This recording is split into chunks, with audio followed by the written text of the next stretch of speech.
Yo, what's up, you beautiful weirdos? Welcome back to the channel where we dissect superhero shenanigans like a frog in bio class, but you know, way more entertaining. Today's subject, anti-heroes. Are they misunderstood good guys, evil dudes with a PR problem, or just characters who really need therapy? We're looking at two in particular: Venom, the gooey glutton with a soft spot for brains mostly, and Morbius, the living vampire, or as I like to call him, the why did they make this guy. Both these guys are supposed to be those morally gray types. They're not exactly Captain America, but they're not straight up Dr. Doom either. They're somewhere in the middle, like that weird area on your pizza where the cheese is kind of burnt, but also kind of delicious.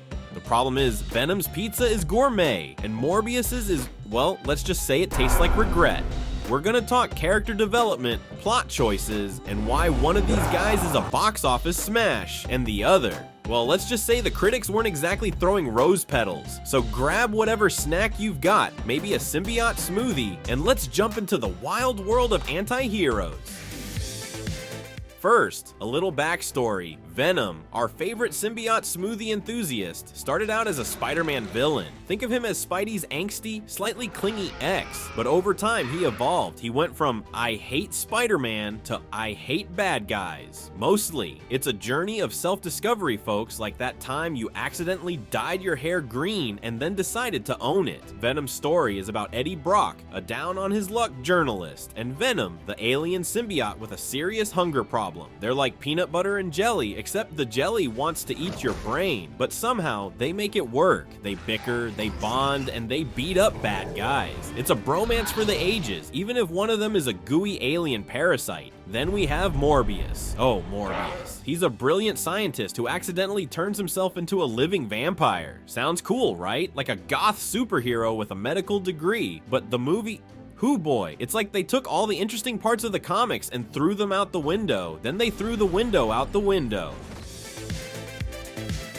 Alright, let's get down to the nitty-gritty, folks. Why does Venom's anti-hero journey hit us right in the feels, while Morbius leaves us feeling, well, just feeling? It all boils down to one thing: character. And in Venom's case, we've got a double dose of awesome. First, we've got Eddie Brock. This dude is a mess. He's lost his job, his girl, his dignity. He's basically living in the oops, I accidentally liked all my ex's Instagram posts from 2014 phase of life. Whispers. We've all been there, but this makes him relatable. We're rooting for him because he's a flawed human trying to pick up the pieces. He's not perfect, he's not even particularly likable at the start, but he's trying, and that's something we can all connect with. Then, bam, he gets infected by an alien symbiote. Talk about adding insult to injury, but this is where the magic happens. Eddie and Venom aren't just host and parasite, they're a dysfunctional odd couple. They bicker, they argue, they try to eat each other's brains. Venom's transformation from a straight-up villain to a protector feels earned. It's not just, oh, I guess I'm a good guy now. It's a gradual process, full of humor, tension, and even a little bit of heart. It's believable, even when it's completely bonkers. Alright folks, where were we? Oh yeah, dissecting superhero successes and spectacular cinematic failures. We've talked character, now let's talk tone. Because in the superhero world, just like in life, you gotta know who you are. Venom gets it. It knows it's ridiculous. It's a gooey alien symbiote that wants to eat brains, and it's paired with a dude who looks like he hasn't slept in a week.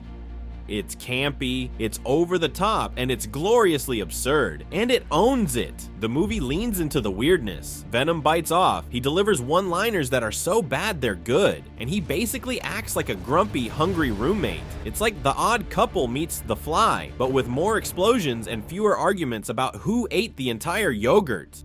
Venom's self-awareness is its superpower. It doesn't take itself too seriously, which is refreshing in a world of superhero movies where everyone's brooding and saving the universe. Then we have Morbius. Bless his heart. It's like the movie went to a how to make a dark and gritty superhero movie seminar and took way too many notes. It's trying to be all serious and dramatic, but it just comes across as lifeless, like a vampire who's already dead. It's not funny enough to be a comedy, it's not scary enough to be horror, and it's not dramatic enough to make you care about the characters. It's like a superhero movie stuck in purgatory. It's just there, like that weird stain on your carpet that you keep meaning to clean. Alright, superhero scholars, let's continue our cinematic autopsy. We've covered character and tone, now it's time for the meat and potatoes, plot and pacing, because even the coolest superhero is boring if their story drags on longer than a DMV line on a Monday morning. Venom's plot isn't Shakespeare, but it's like a roller coaster. Fast, fun, and occasionally makes you scream, mostly from excitement, I hope. The movie doesn't waste time. It throws you right into the action, and even when the plot gets a little wonky, the humor and the awesome fight scenes keep you entertained. It's like a popcorn movie. You know it's not gonna win any Oscars, but you're having too much fun to care. Morbius, on the other hand, is like watching paint dry, slowly, and then the paint peels, and then you have to scrape it off the wall. The movie takes forever to get going. By the time the actual conflict shows up, you've already checked out. You're scrolling through your phone, wondering what's for dinner, anything but invested in Morbius's brooding. And the action? Meh, generic CGI. It's like they ran out of ideas and just threw a bunch of pixels at the screen. Now, let's talk relatability. Venom, despite being a giant alien goo monster, is relatable. Eddie is a flawed everyman just trying to figure things out. His struggle with Venom is like that inner voice we all have. The one that tells us to eat the entire pizza, even though we know we shouldn't. Morbius, though, he's just distant. He's got a noble goal, sure, but his transformation makes him feel removed from the audience. He's brooding, he's angsty, and he's a vampire. It's hard to root for him when he's just kind of there, like that weird guy at the party who stands in the corner and doesn't talk to anyone. Venom. Eddie Brock starts off as a certified hot mess. He's lost his job, his fiance, and, let's be honest, probably his ability to pay rent. Enter Venom, the sarcastic, flesh-hungry symbiote who treats Eddie like both a best friend and a human chew toy. What makes this duo work is growth. Eddie doesn't just get powers, he evolves. He learns to coexist with Venom, balancing destruction with a somewhat questionable moral compass. By the end, he's gone from unemployed disaster to unemployed disaster with a purpose, and we love him for it. Morbius. Dr. Michael Morbius, on the other hand, starts off as a broody, genius doctor with a rare blood disease. Then, plot twist. He turns himself into a vampire. You'd think this would lead to some juicy character development, but nope. Morbius doesn't grow, doesn't change, and spends most of the movie staring dramatically into the distance, like he's auditioning for a cologne commercial. Instead of a compelling anti-hero journey, we get man gets superpowers, feels bad about it, broods intensely. That's not an arc, that's just me after eating too much pizza and regretting my life choices. Let's talk about something crucial in the superhero world, humor, because let's face it, even saving the universe gets a little boring if you can't crack a joke or two. Venom gets this. It's like Deadpool's slightly less insane cousin. The movie knows it's ridiculous, and it embraces the absurdity like a symbiote embraces a brain. It's not afraid to poke fun at itself, at the genre, at everything. Venom's humor is like a breath of fresh air, or maybe a breath of slightly used air considering his diet. It balances out the darker stuff, like Eddie's life falling apart faster than a house of cards in a hurricane. Think of it like a roller coaster. You've got the thrilling drops, the action scenes, the slow climbs, the character development, and then you've got the funny parts, which are like those little bumps that make you giggle. Venom's got a good mix of all three. Morbius, on the other hand, is like a funeral, a very, very boring funeral. It's trying so hard to be dark and serious, like it's auditioning for a Batman movie, but it just comes across as, well, depressing, like that one friend who only talks about their problems and never asks about yours. The movie seems to think that being dark automatically equals being good, but it forgets that even Batman has his moments of levity, usually provided by Alfred. Morbius is all gloom and doom, with no comic relief to break up the tension. In Venom, we get Carlton Drake, aka discounted Elon Musk. He's a billionaire scientist who thinks, what if I played God, but like in the dumbest way possible? Naturally, this leads him to bonding with Riot, a symbiote who has one goal: total global domination, which honestly is a much more ambitious career plan than Morbius had. Now, what makes Riot such a banger of a villain is that he's basically Venom on steroids. Stronger, meaner, and absolutely not here for Eddie Brock's redemption arc. He's the what if we stop pretending to be good and just eat everybody version of Venom? He's not just evil for the sake of it. He represents what Eddie could become if he let Venom take full control. Oh, and when these two fight, it's like WWE meets an alien horror movie. It's pure chaotic fun. Now let's shuffle over to Morbius, where we have Milo. Ah yes, the childhood best friend turned main villain because reasons. Look, I get what they were going for. Two best friends cursed with the same affliction. One choosing restraint, Morbius. The other choosing full send villain mode, Milo. This could have been amazing. A tragic brother versus brother showdown. A Professor X versus Magneto dynamic. Instead, we get a villain who seems to turn evil just because the script said so. Milo's entire motivation boils down to being a vampire is fun. Why aren't you enjoying this, bro?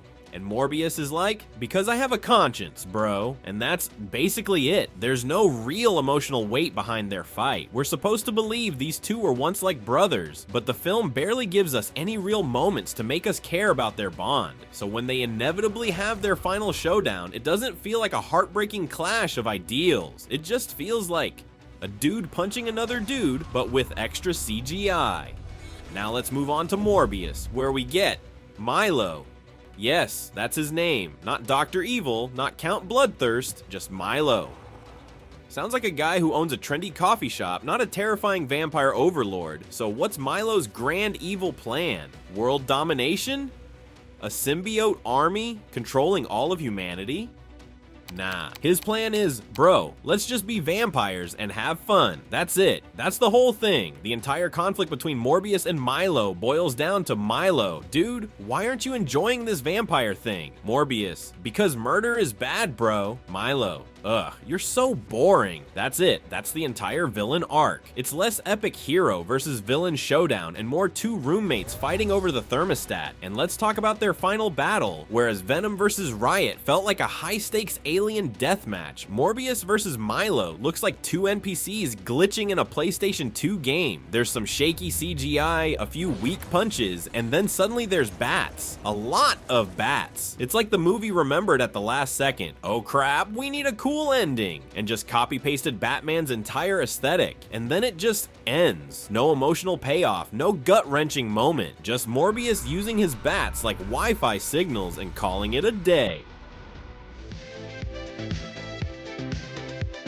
Here's the thing about Venom's action sequences. They're character-driven. When Eddie Brock first bonds with Venom, the action isn't just cool, it's hilarious. You have a guy who suddenly has an alien living in his head, making him fight like a drunk octopus on roller skates. The audience isn't just watching him throw punches, we're in his shoes, feeling the same, what the hell is happening?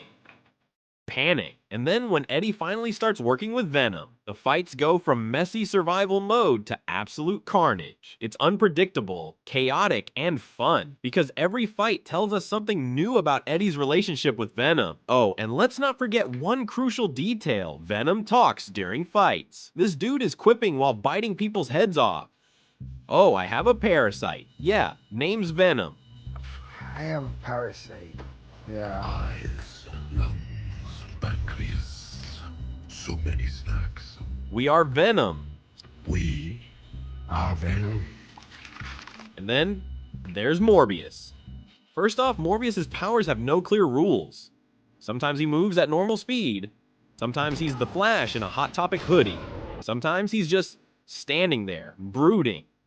The movie never sets up what his limits are, so there's no tension. He doesn't struggle to master his abilities. He just randomly gets better whenever it's convenient. And let's talk about the slow motion vapor trails that follow him everywhere. I get it, it's supposed to look cool, but at some point, it starts feeling like the movie is just flexing its CGI budget rather than actually making us care. It's like if the Matrix did bullet time for every single punch. So the lesson here, folks, is to embrace your weirdness. If you're gonna be a gooey alien symbiote, be the best dang gooey alien symbiote you can be. And if you're gonna be a living vampire, at least try to be a little bit interesting. One gave us laughs, action, and a symbiote with an eating disorder. The other gave us bats, bad CGI, and Matt Smith dancing like he lost a bet. Final score, Venom, 10 out of 10. Morbius, 1 sad vampire bat out of 5. Now, if you'll excuse me, I'm off to eat a tater tot and not watch Morbius ever again. See ya, losers.